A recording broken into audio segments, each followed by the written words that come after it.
David here with Figboot on pens, back again with a very special review. I say it's special because today I will be featuring the most expensive pen I have ever reviewed to date here on my channel. It is a pen from Danitrio and is called the Seiryu. What I am going to do today is talk a bit about Danitrio, then go over the parts and features of this functional piece of art, talk about what I care for and what I don't care for about it. I'll show some measurements, size comparisons, and provide a writing sample. Yes, I will be able to write with this pen.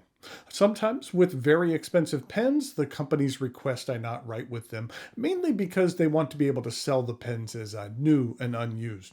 But the good folks at arushipen.com, who provided this pen on loan for review, were kind enough to let me ink it up and provide you with a writing sample. Now, as I have mentioned, this is a very expensive pen. It retails for $12,000. I fully realize that the vast majority of you are probably not in the market for a pen in this price range, but some of you might be. So my goal in reviews like these are to provide as much helpful and useful information as possible for the folks who are in the market for something like this. And for the rest of the viewers, I want it to be interesting because it's a chance to get a very close look, an in-depth look at a product of this quality so that you can kind of better understand the price tag which accompanies it and what goes into the making of what, like I mentioned before, I like to refer to as a functional piece of art. If you're not familiar with the company, Danitrio was founded back in 1974 by the husband and wife team of Bernard and Danny Lin. They are Taiwanese, but have lived in California for many years. The company name of Danitrio is named after Danny. Bernard has always been very passionate about Japanese culture. He's currently in his 90s and retired from the company, but Danny is still very involved in the day-to-day operations. For the first 25 years of the company, Danitrio was not known for high-end pens. They made like roller balls for the corporate market. And around 1999, Bernard decided to take the company in another direction by combining his pen company with his passion for Japanese culture. I've heard people ask if the pens produced by Danitrio are considered to be Japanese. Well, the founders are Taiwanese, and the company was founded in the US, but all of the urushi and makie work is done in Japan by some very talented artisans. So it's a multinational operation. I do have a Danitrio pen in my collection, the Genkai in Tamanuri. It's one of the largest pens in my collection, and I absolutely love it. Okay, that was a long intro, so let's take a look at the pen at hand. It arrives in this very large wooden box. I like that it isn't just a square box. It has a curved top to it, and a bit of style to it in the name here on top. In order to see what's inside this box, please join me over here at camera 2.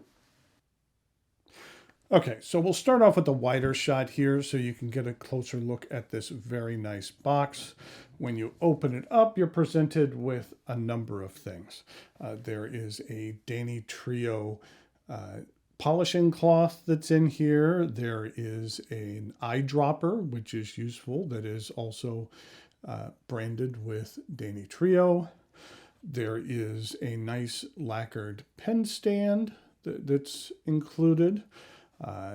Under the top in this little pouch is some instructions on how to fill this pen.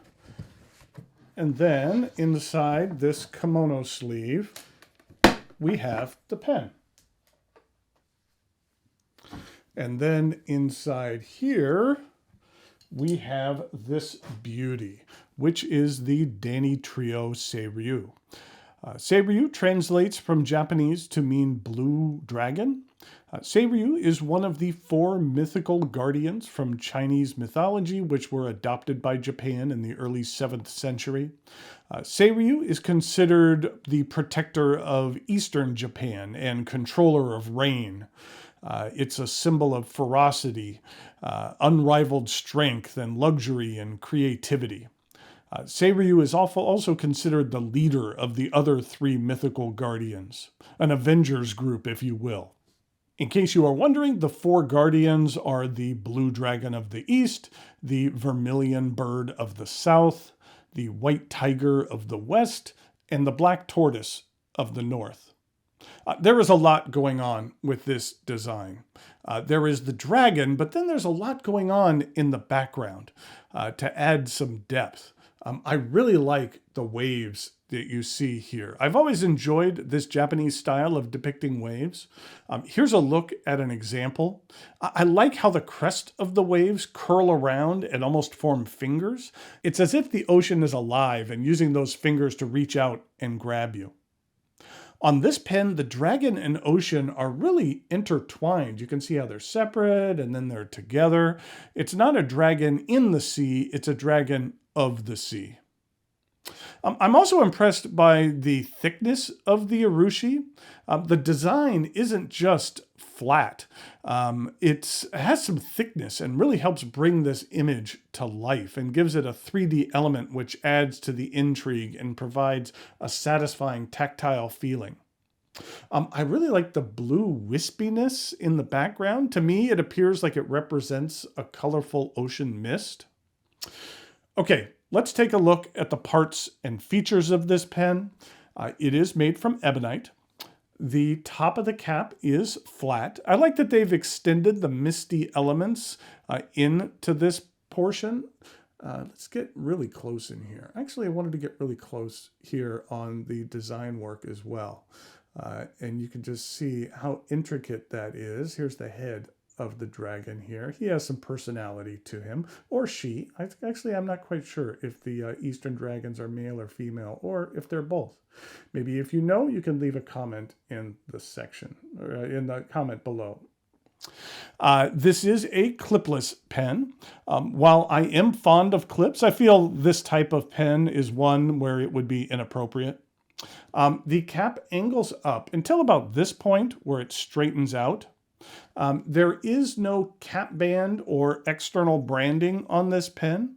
There is some writing, but we'll get to that in a minute. There is a medium-sized step down from the cap to the barrel. It is a little bit rounded. The barrel itself is rounded as well. You can see here that it angles up. Right about here is the thickest portion before tapering down to the end of the barrel, where you have the number of the pen.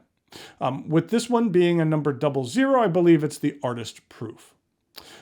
Also, near the end here, let me get it really up close, we have the signature of the artisan.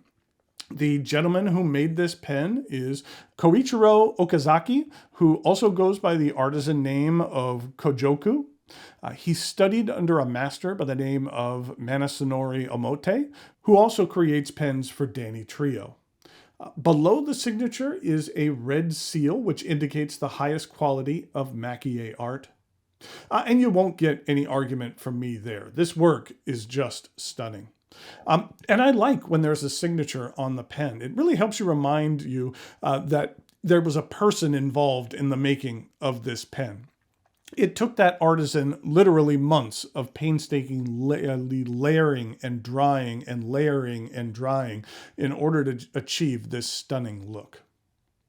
The cap twists off with just over 3 rotations, and underneath we have what for me is one of the highlights of this pen, which is this 18 karat gold number 8 nib.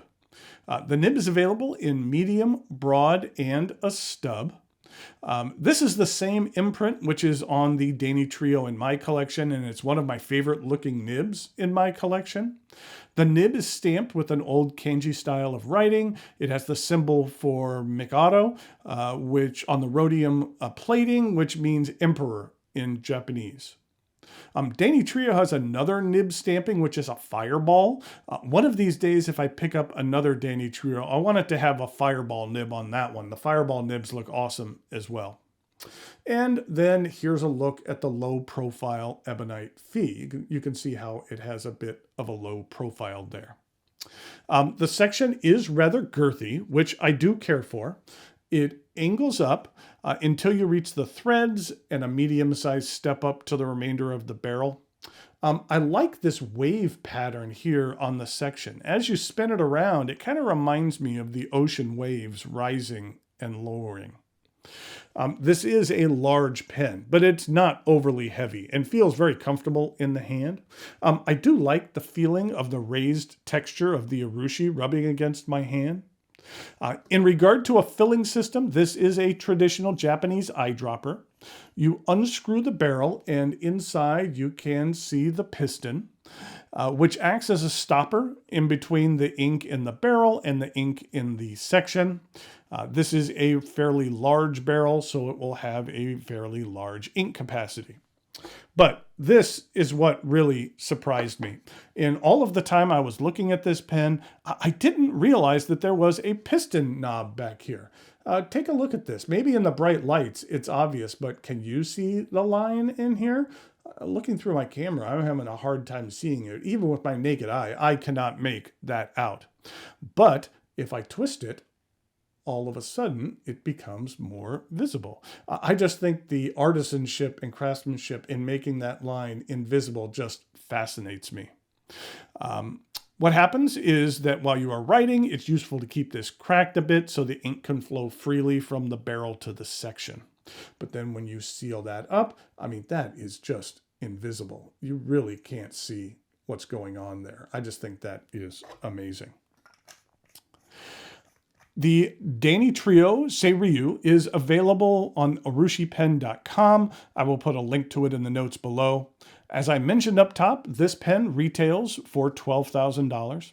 When you are purchasing a pen in this price range, you are not just buying a pen. You are purchasing a piece of functional art.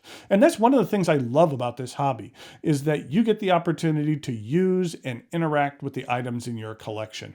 So, there are many hobbies or collections where you just acquire and store things away or keep them on shelves.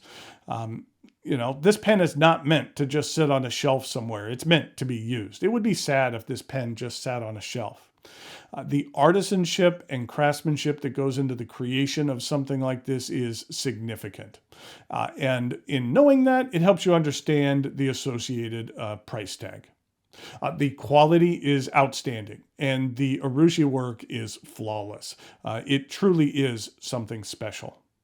Okay, let's look quickly at some measurements, and then I'll do some size comparisons and a writing sample.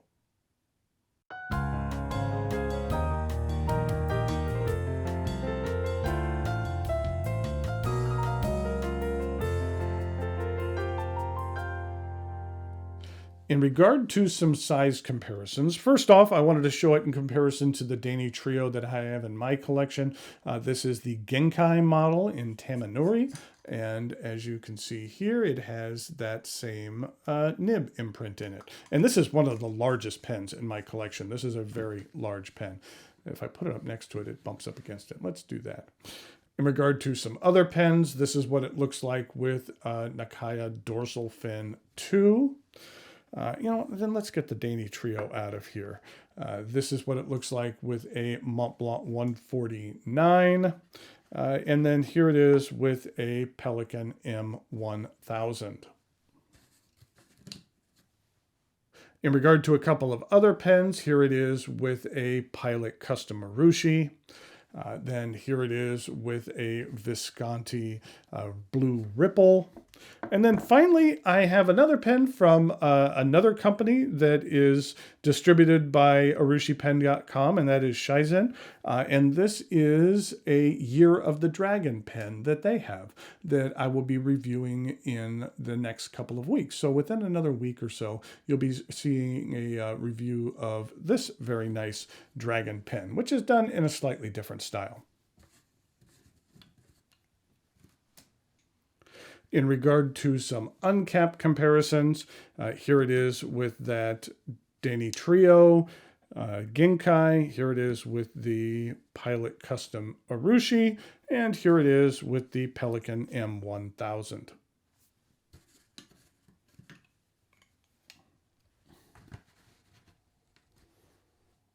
Okay, here we go with the writing sample for the Danitrio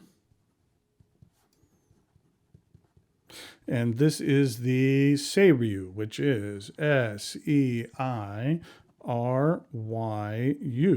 And this is a medium 18 karat gold nib. And since this is a dragon pen, I thought appropriately enough, the ink I've been using is Diamine Red Dragon.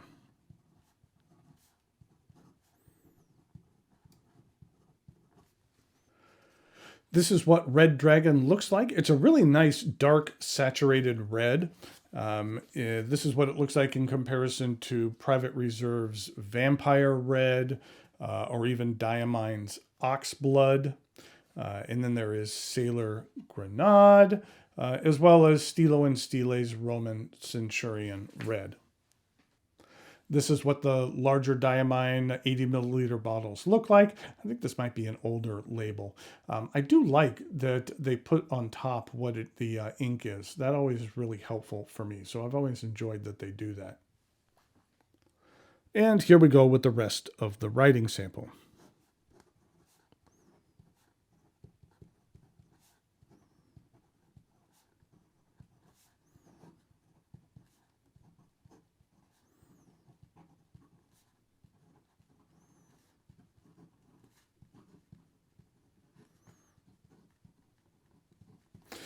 This is a very wet and juicy nib. You can get a bit of flex out of here. I don't want to push that too much. But in regard to ink flow, it is very generous. In regard to some reverse writing,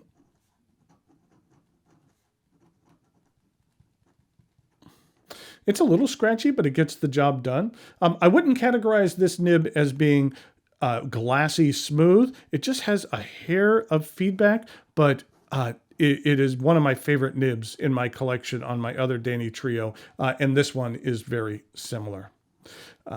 It's just a real pleasure to write with. And you can see here in the fast writing sample, it keeps up just fine. So there you have a look at the Danitrio Seiryu. I hope you enjoyed taking a look at this very intriguing pen. Until next time, thanks for watching, and I'll talk to you later.